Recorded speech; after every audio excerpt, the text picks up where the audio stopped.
روح سيدنا محمد صلى الله عليه وسلم وعلى أزواجه وذرياته وآله وأصحابه وإلى شيخ عبد القادر جيلاني وإلى شيخ جنيد البغدادي وإلى شيخ الحديث مولانا محمد زكريا الكندهلوي وإلى أمه وأبيه وإلى شيخ إبراهيم ميا وإلى شيخ زبير أحمد وإلى شيخ أحمد نخودا وإلى شيخ زكوان فائز وإلى أمة محمد صلى الله عليه وسلم وخصوصا إلى أبو حامد محمد بن محمد الغزالي رحمه الله تعالى رحمة واسعة ونفعنا به وبعلومه في الدارين آمين. الفاتحة. أعوذ بالله من الشيطان الرجيم. بسم الله الرحمن الرحيم. الحمد لله رب العالمين الرحمن الرحيم إياك نعبد وإياك نستعين صراط المستقيم صراط الذين أنعمت عليهم غير المغضوب عليهم ولا الضالين.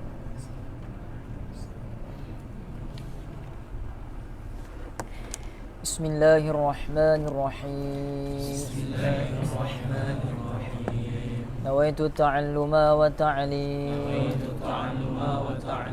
والتذكر والتذكير والنفع والانتفاع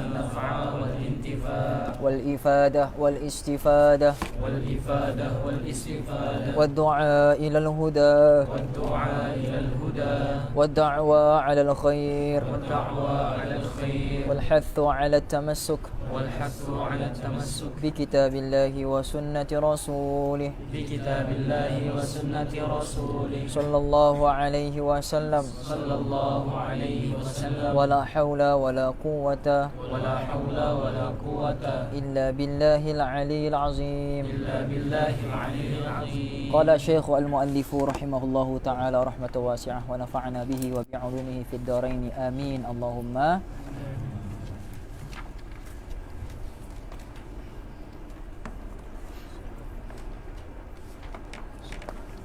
Al-faidatu ar-rabi'atu. Kita masih berada di dalam nasihat Hatim Al-Asam. Okey, Hatim Al-Asam ataupun Hatim Al-Asam. Kebanyakan Asam lah kitab tu. Hatim Al-Asam. Ada 8 nasihat dan kita masuk pada nasihat yang keempat. الفائدة الرابعة إني رأيت بعض الخلق ظن شرفه وعزه في كثرة الأقوام والمشاعر فاغتر بهم فاعتز بهم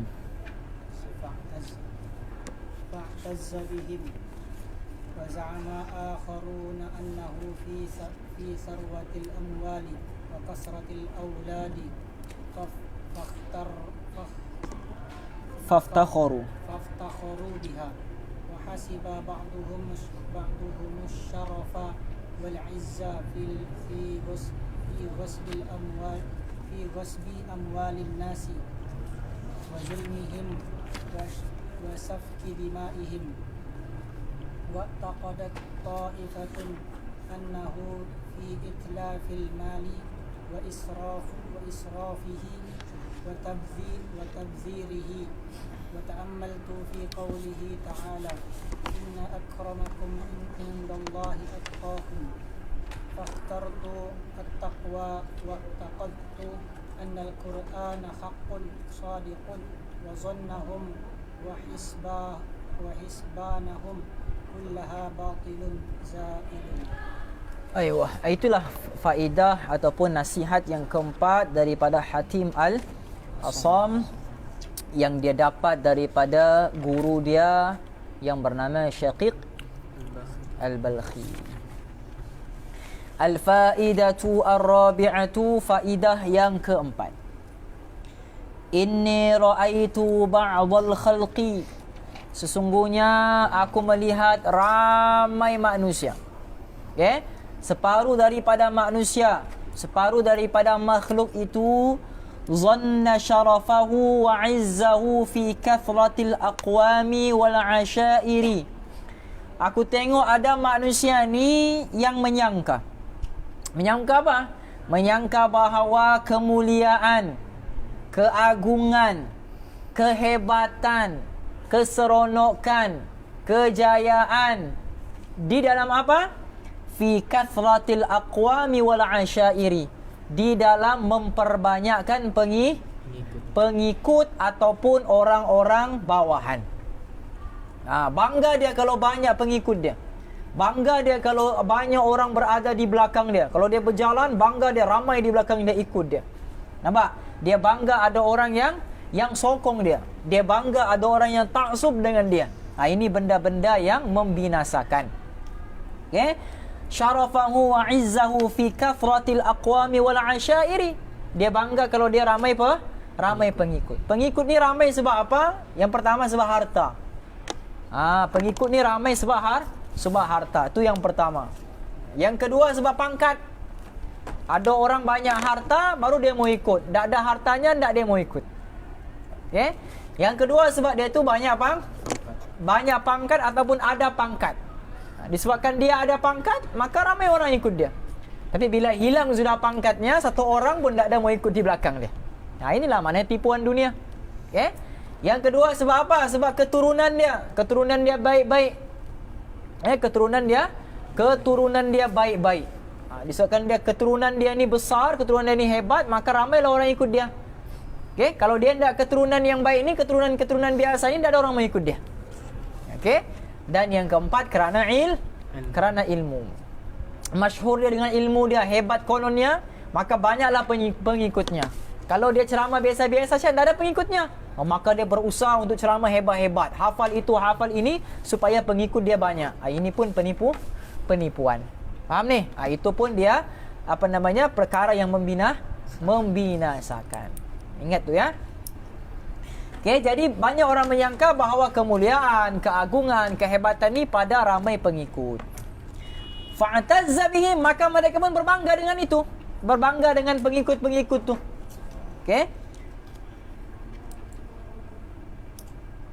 Tapi bila dia sudah hilang sudah dia punya pangkat, hilang sudah dia punya harta, hilang sudah dia punya ilmu, disitulah kita boleh tahu siapa yang kawan kita kerana Tuhan, siapa yang kawan kita kerana kepentingan.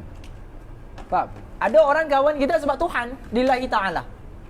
Dia jahatkah, dia baikkah, dia tetap terima kita apa adanya. Itu berkawan kerana Tuhan. Tapi ada orang berkawan kerana kepentingan. Maknanya ada benda yang dia mahu daripada kita. Dia sudah dapat, dia hilang. Dia tak dapat, dia masih rapat dengan kita. Okey? Wal'iyadu billah. Jadi antum janganlah jadi orang yang berkawan kerana ada kepentingan. Carilah kawan yang berkawan ni atas dasar takwa. Okey? Atas dasar bina hubungan kerana Tuhan. Wa za'ama akharu. Dalam Darul Minhaj, wa za'ama akharun annahu fi tharwatil amwali wa kathratil auladi.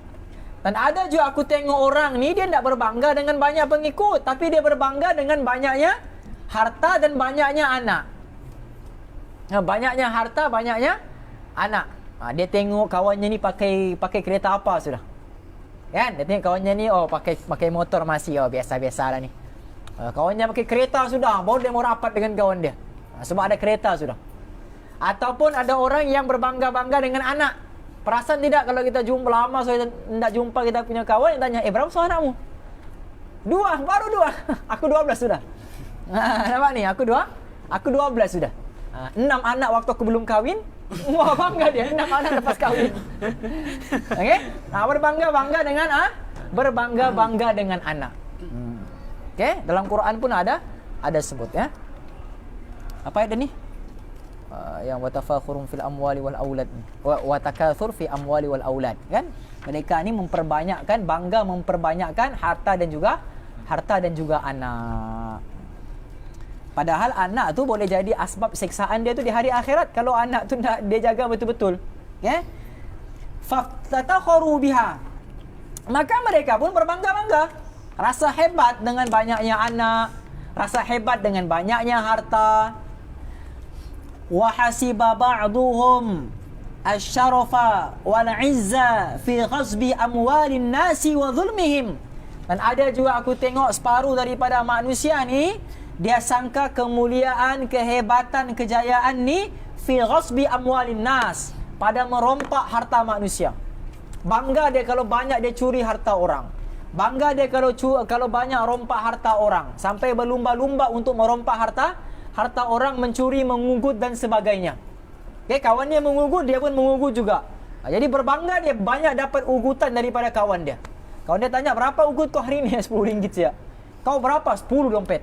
Ini 10 ringgit, ni 10 dompet. Nampak? 10 dompet yang dia curi. Maknanya banyak isi di dalamnya. Berbangga-bangga antara satu dengan yang lain dalam hal ihwal kemaksiatan. Jadi dia rasa itu kebanggaan untuk dia. Dia rasa itu kebahagiaan, kejayaan untuk dia. Wa zulmihim, dan juga bangga menzalimi manusia. Dia bangga dapat buat jahat dengan orang tu. Dia bangga dapat sihir orang tu. Dia bangga dapat kalahkan orang tu. Oh, orang ni hebat ni. Okey, aku sihir. Tengok hebat ke dia nak hebat. Bila dia dapat kalahkan orang tu, aku hebat apa begini? Dia nak sihir sikit sudah. Nampak tak? Okay, dia berbangga dengan dia punya kezaliman kepada manusia.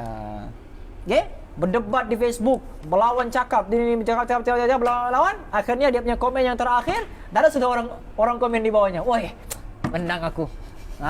Menang aku dapat lawan komen orang. Bangga dia. Dia sedar tu perbuatan dia tu menyakiti hati orang ataupun tidak. Dia tak sedar dia punya taipan, dia punya kata-kata tu menyakiti hati atau menyakiti hati orang ataupun tidak, menyindir hati orang ataupun tidak.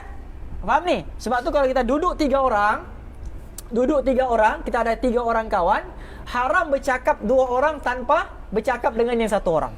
Sebab takut kalau kita bercakap 2 orang ni, takut yang satu ni tersindir. Mungkin dia sangka kita ni umpat, mungkin dia sangka kita ni cakap pasal dia. Itu pun haram. Itu pun haram. Sebab apa? Sebab kita sudah membina satu sangkaan buruk kepada orang. Dia sangka buruk sebab apa? Sebab kita. Jadi kita punya asbab menyebabkan dia bersangka buruk. Itu pun haram. Faham ni? Okay?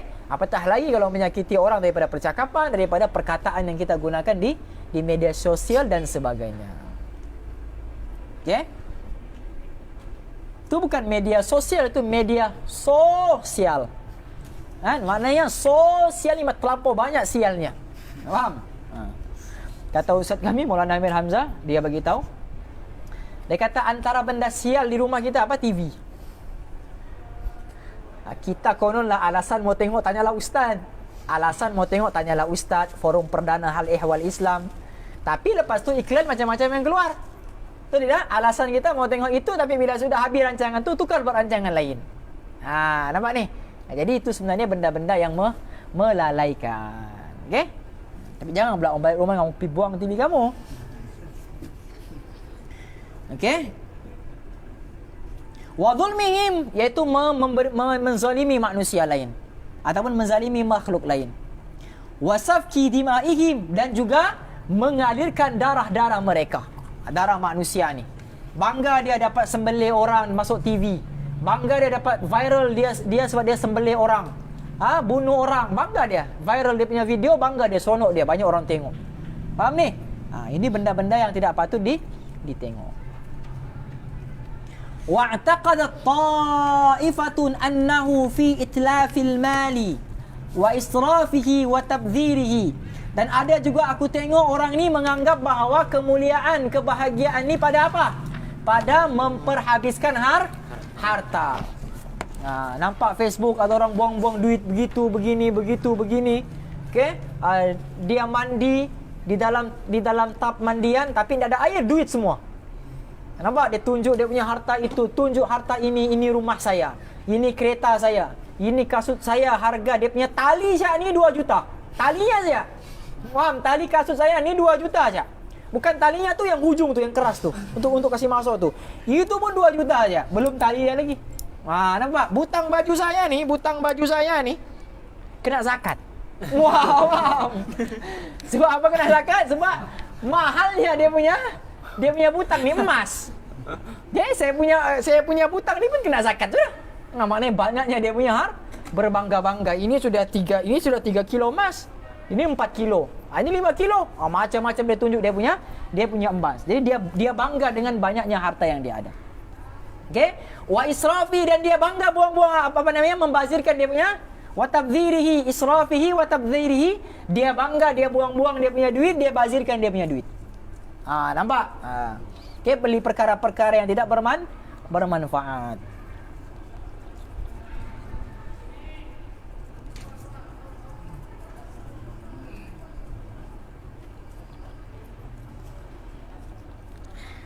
Wa fata'ammaltu fi qawlihi ta'ala, dan aku pun teringatlah firman Allah Subhanahu wa taala, aku melihatlah firman Allah Subhanahu wa taala, inna akramakum indallahi atqakum, sesungguhnya orang yang paling mulia di sisi Allah Subhanahu wa taala ialah orang yang paling bertakwa.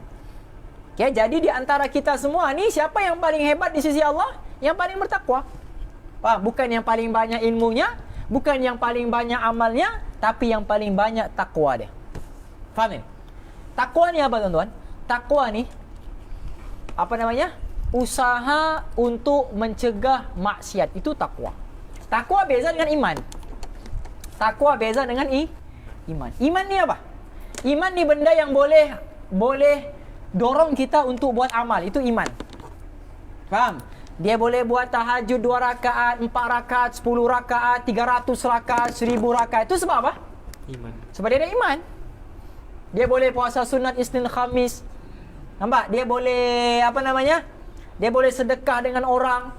Itu semua sebab iman tu. Iman dan iman. Faham ni? Semua sebab iman. Tapi takwa ni pula, dia perkara yang mendorong seseorang untuk meninggalkan maksiat. Perkara yang mendorong seseorang untuk meninggalkan maksiat. Di antara dua ni, buat amal dengan tinggal maksiat, mana cabaran nafsu yang paling hebat? Tinggalkan maksiat. Buat amal senang saja. Buat amal senang. Tapi tinggalkan maksiat tu susah. Tinggalkan maksiat tu susah. Sebab itu dalam Quran sebut, orang yang paling bertakwa, orang yang paling hebat di antara kamu, yang paling mulia di sisi aku, kata Allah, bukan orang yang paling beriman, tapi orang yang paling bertakwa. Sebab apa? Sebab orang yang dapat buat amal tapi masih terjebak dengan maksiat bukan bertakwa. Ada orang bab amal dia nak hebat, tapi bab jaga diri daripada maksiat dia nombor 1. Sembahyangnya tak ada juga sembahyang hebat-hebat, puasanya tak hebat, Quran pun tak sikit-sikit je. Tapi bila nampak perempuan, dia orang yang paling takut hatinya. Terjebak dengan dunia, dia orang yang paling takut hatinya. Walaupun amalnya sikit, walaupun amalnya tak hebat, amalnya tak banyak. Faham? Tapi dia punya takwa tu luar biasa. Dia punya takwa tu luar. Ada orang amalnya hebat itu baca Quran ini, maulid tiap malam, hafal matan, hafal kitab. Diuji sikit je dengan perempuan, Assalamualaikum bang. Nampak? Terus balas, ya sayang. Nampak? Free kah malam ni? Rumah saya kosong ni. Nampak? Rumah saya kosong ni. Free tak? InsyaAllah. Masya Allah, buat maksiat insyaAllah. Dia insyaAllah. Tanpa berimannya dia tu, sampai buat maksiat pun sebut insyaAllah. Okay? InsyaAllah tidak lagi abang datang. Nampak ni? Dia uji sikit je, hilang semua keimanan dia. Nampak tu?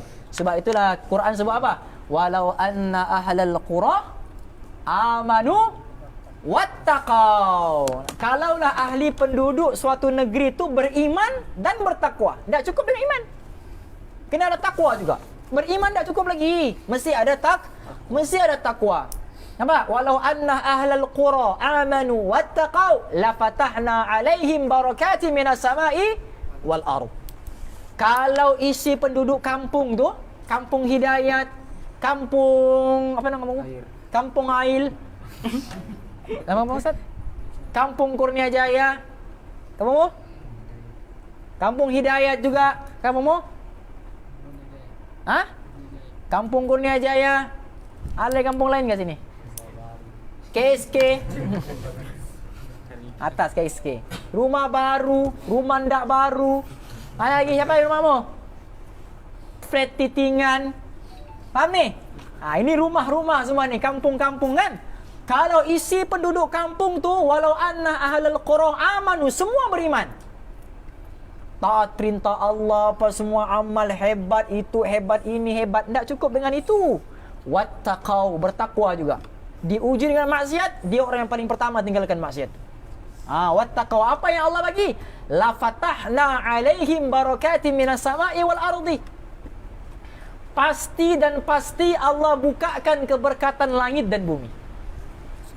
Keberkatan langit dan itu terus hujan kan? Itu karamah. Okey, daripada karamah ustaz sebut fatahna alaihim terus hujan. Ya Allah, tutuplah karamahku ya Allah. Wah, pancingan. Okay, la fatahna alaihim barakatim minas sama'i wal ardi. Kami akan bukakan pintu langit, bukakan pintu bumi, di mana mereka melangkah kami beri keberkatan kepada mereka. Itulah orang yang beriman dan bertakwa. Ada satu orang sahabat nih, hujan turun di kampung dia tu, bukan turun di kampung dia, betul-betul di tanaman dia tu. Contohlah ini dia punya kebun, dia punya tanaman, hujan tu turun betul-betul di tanaman dia, sedikit pun tak keluar daripada tanaman dia. Mau diberkati dia punya tanaman tu. Itu sahabat Nabi, sebab iman dan takwa mereka hebat. Faham ni? La fatahna alaihim barakatim minas sama'i wal ardi. Berbeza pula dengan ni, apa namanya? Kaum Sabah. Okey, ada satu surah yang keberapa? 34.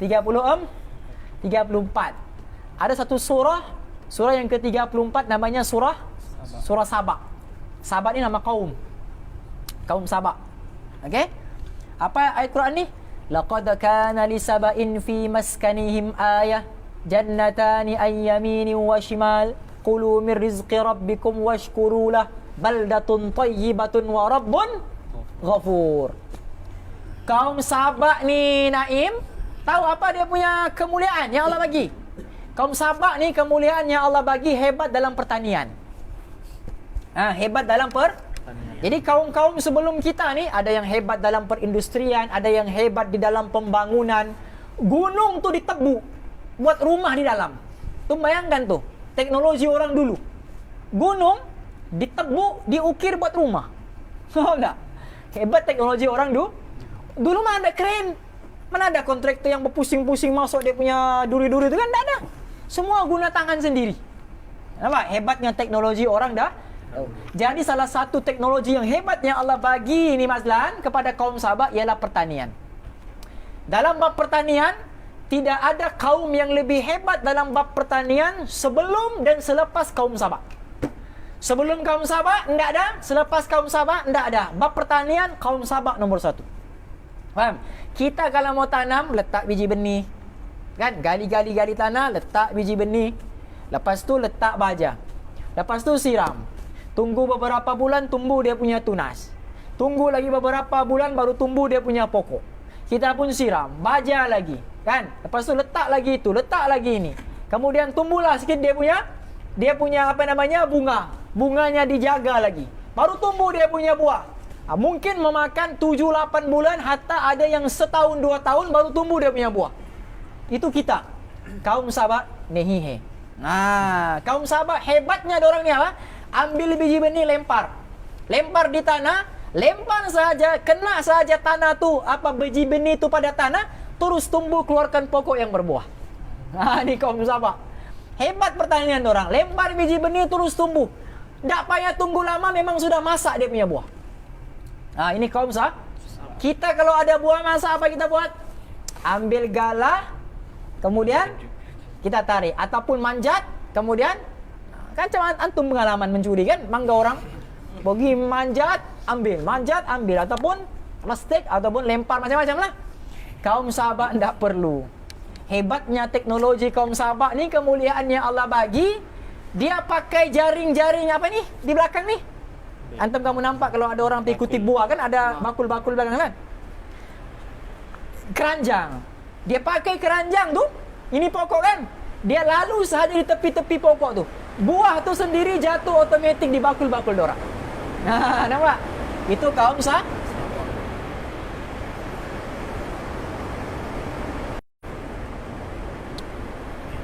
Okey.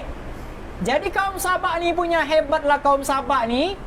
Dia jalan siap dengan bakul-bakul dorang, buah tu sendiri jatuh di bakul-bakul dorang. Tak payah digolok, tak payah dijolok, tak payah dilempar, automatik masuk. Jadi bila sudah diberi kemuliaan macam ni, mereka anggap kejayaan mereka dalam pertanian. Sebab Allah sudah bagi macam-macam kan? Fa'aradu fa'arsalna alaihim sailal arimi wa baddalnahum. Bila mereka sudah anggap kejayaan dalam pertanian, seolah-olah mereka kata Allah sayang sudah dengan kita, sebab tu Allah bagi macam begini. Akhirnya apa? Akhirnya apa yang Allah perintahkan orang tak buat. Apa yang berlaku? Allah hantar satu banjir besar menenggelamkan semua tanaman mereka. Lepas selesai tanaman mereka dihancurkan, mereka pun cucuk tanam semula. Kalau dulu lempar biji benih terus tumbuh keluar pokok, sekarang lempar biji benih bertahun-tahun baru tumbuh dia punya tunas. Nampak? Allah balas balik. Allah balas. Tunggu bertahun lagi baru tumbuh dia punya pokok. Tunggu bertahun lagi baru tumbuh dia punya bunga. Tunggu bertahun lagi baru tumbuh dia punya buah. Tunggu bertahun lagi mau ambil dia punya buah, tahu-tahu belai buruk di dalam dia. Nampak? Allah balas. Sebab apa? Sebab tidak bertakwa. Jadi iman saja tidak cukup. Dia mesti ada takwa. Faham? Dengarkah suara Ustaz di belakang? Allahumma shayyiban nafi'a. Allahumma shayyiban nafi'a. Allahumma hawalaina wa qala alaina. Allahumma amin.